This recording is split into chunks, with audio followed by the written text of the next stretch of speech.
तो फाइनली दोस्तों आप लोग देखोगे एनबीसीसी ने अपने क्वार्टर वन के रिजल्ट डिस्क्लोज कर दिए हैं। कैसे रहे हैं क्वार्टर वन के रिजल्ट्स और इसका जो इम्पैक्ट है वो हमें कैसा देखने को मिलेगा स्टॉक के ऊपर। तो चलिए भाई जानते हैं डिटेल में। तो जैसा कि यहाँ पर देखोगे कंसोलिडेटेड स्टेटमेंट्स देखेंगे, ऑल फिगर इन रुपीज आपको लाख में दिखाई दे रहा है, अभी करोड़ में कन्वर्ट करेंगे।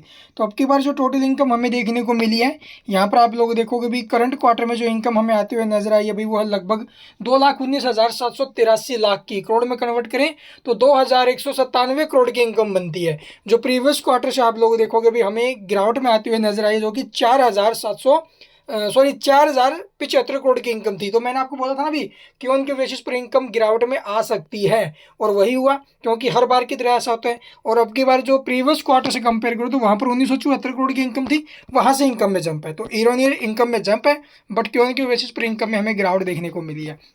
एक्सपेंस की अगर मैं बात करूं तो एक्सपेंस आप लोग देखोगे भी 2,053 करोड़ के रहे हैं, जो प्रीवियस क्वार्टर में 3,782 करोड़ के थे, प्रीवियस ईयर के सेम क्वार्टर में 1,870 करोड़ के। तो expense year two year increase है, बट क्यों की बेसिस पर कम है। और अब की बार जो रिवेन्यू है एक्सपेंस है तो भाई फिर ज़्यादा ही है, मतलब कंपनी ने फिर से प्रॉफिट ही बनाया है, बट प्रॉफिट कितना है चलिए देखते हैं। Net profit for the period अगर मैं बात करूँ तो अब के बार जो प्रॉफिट है वो है भाई 107 करोड़ के, जो प्रीवियस क्वार्टर में 141 करोड़ के थे, और वहीं प्रीवियस ईयर के सेम क्वार्टर में 77 करोड़ के। यानी कि ईयर टू ईयर प्रॉफिट्स में जंप है, बट क्यों इनके बेसिस पर प्रॉफिट्स में डिक्लाइन है। परेशान नहीं होना भाई, हर बार की तरह ऐसा ही होता है। पीछे के रिजल्ट्स आप लोग जाकर देखोगे या फिर हमारी जो प्रीवियस वीडियो को जाकर आप लोग देखोगे, मैंने क्लियर समझाया कि ईयर ऑन ईयर बेसिस पर जो रिजल्ट्स हैं वो थोड़े से हमें अच्छे आते हुए नजर आएंगे, बट क्यों इनके बेसिस पर जो रिजल्ट्स हैं वो थोड़े डाउन आ सकते हैं, और वही हुआ। इसके अलावा आप लोग देखोगे भी इसका जो अर्निंग पर शेयर है ईपीएस वो 58 पैसे रहा है भाई, जो कि प्रीवियस क्वार्टर में से आप लोग कंपेयर करोगे तो हमें देखने को मिल रहा है अभी लगभग 76 पैसे, और प्रीवियस ईयर के सेम क्वार्टर में आप लोगों को ये 42 पैसे देखने को मिल रहा है। और स्टॉक में जो गिरावट बनी लास्ट में चलते चलते वो आपको मैंने समझा दिया था भी, उसके पीछे का रीजंस क्या रहा है। अब इसका इम्पैक्ट कैसा रहेगा अभी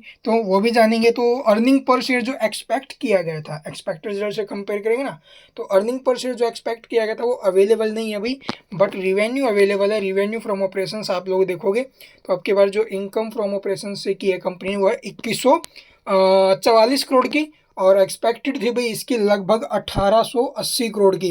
यानी कि अर्निंग पर शेयर तो आप लोग देखोगे अवेलेबल नहीं है, बट जो रिवेन्यू उसके मामले में कंपनी ने बीट किया। तो रिजल्ट्स अच्छे हैं, पैनिक नहीं होना है। इसके अलावा और क्या कुछ अनाउंस हुआ, अभी ये जो नोट्स दिए गए हैं नीचे में, इन्हें आप लोग वीडियो को पॉज करके डिटेल में एक बार पढ़ लेना। कंपनी ने काफ़ी अच्छे ऑर्डर्स पीछे विन किए थे, और जिसका इम्पैक्ट हमें बिल्कुल पॉजिटिव देखने को मिलने वाला है स्टॉक के ऊपर। तो डोंट वरी, जैसा वैसा स्टॉक को रखना चाहिए आई थिंक। और यहाँ पर ये इसके जो अभी सेगमेंट्स वगैरह रिवेन्यू सेगमेंट्स है, किस सेगमेंट से कितना रिवेन्यू कंपनी ने जनरेट किया है। तो ये टोटल अपडेट्स अभी, और रिजल्ट्स को लेकर परेशान नहीं होना भी, क्यों उनकी वजह पर जो डाउन आए हैं वो हर बार ही आते हैं, अब की बार कोई अलग से नहीं है। Thank you for watching the video.